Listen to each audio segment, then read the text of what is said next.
पुण्यामध्ये फिरता फिरता अचानक पुनीत बालन साहेब दिसले.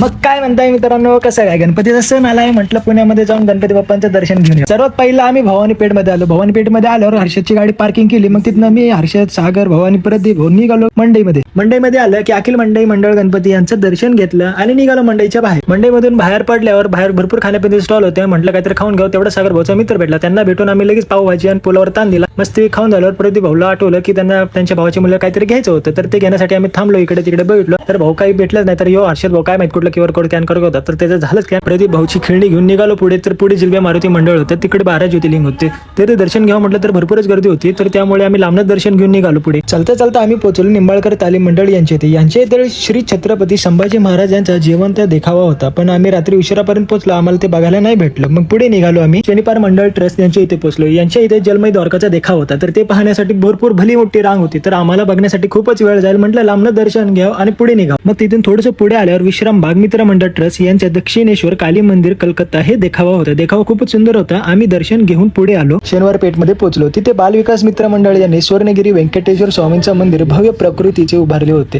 तिथून बाप्पांचं दर्शन घेतलं आणि निघालो पुढे. तिथून सरळ चालता भोलेनाथ मित्र मंडळ यांचा केदारनाथ मंदिरचा देखावा दिसला. आम्ही तिथे जाऊन बाप्पांचं दर्शन घेतलं. मंदिर खूपच छान होतं. तर तिथून बाहेर निघताच हर्षदचा एक जुना मित्र भेटला. त्यांना भेटून आम्ही पुढे निघालो. मग आम्ही श्रीमंत भाऊसाहेब रंगारी गणपती यांच्या इथे पोहोचलो. तिथून बाप्पांचं दर्शन घेऊन पुढे जात होतो. तर जाता अचानक आम्हाला पुनीत बालन साहेब दिसले. तिथून थोडंसं पुढे आलो, साईबाबांचं दर्शन घेतलं आणि पुढे निघालो. चालता थोड्याच वेळात आमच्या समोर आपल्या सर्वांचे लाडकेच म्हणजे श्रीमंत दगडूशेठ गणपती श्री पद्मनाभ स्वामी मंदिर केरळमधील हा देखावा समोर आला. आणि हो, आम्ही ठीक बरोबर 4 वाजता सकाळच्या आरतीला आम्ही तिथे पोहोचलो.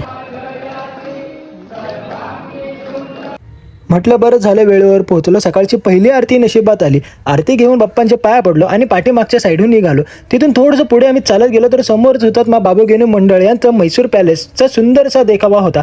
तिथे एक इच्छापूर्ती कळस होतं. त्या कळसमध्ये जो कोणी 1 रुपयाचा कॉईन टाकल त्याची इच्छा पूर्ण होते. तर आपला प्रदीप भाऊ काय करायला नावच घेणार, सिक्केवर सिक्के कळसमध्ये टाकत होता. शेवटी नशिबाने कसं बस एखादा सिक्का त्याच्या कळसमध्ये पडला. तर देवालाच माहित तो काय इच्छा मागितला असेल. जाऊ दे म्हटलं, पहिला बाप्पाचं दर्शन घेतलं आणि बाहेर आलो. टाइम बघितला तर सकाळचे 5:30 वाजले होते. म्हटलं आपला टाइम झाला आता. ज्या वाटेने आलो होतो त्या वाटेने परत निघालो.